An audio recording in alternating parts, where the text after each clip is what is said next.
El independentismo secesionista es violento. Van por la calle como matones, pegando a la gente. Ya hay kale borroka en Cataluña. Los radicales lo que están haciendo es alentando la kale borroka. ¡Dale caña, polilla! Unos energúmenos de la propia kale borroka independentista apalearon a policías y a guardias civiles que se estaban manifestando. Le partieron la nariz a una mujer. No se puede vivir en las calles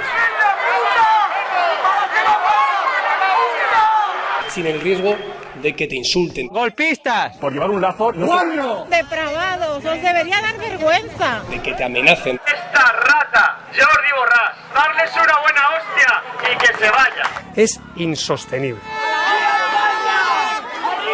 ¡Que te largues! Casi escalofriante esas antorchas, esos carteles. El otro día vi una pancarta que decía Visca Terra Jure.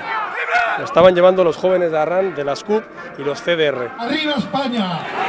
La violencia puede llegar a ser física, pero empieza siendo simbólica, política, Cese del presidente de la Generalitat de Cataluña. jurídica. Rebelión, sedición, malversación y otros conexos. ¿Es que no han aprendido al ver a familias divididas y fracturadas el día de Nochebuena?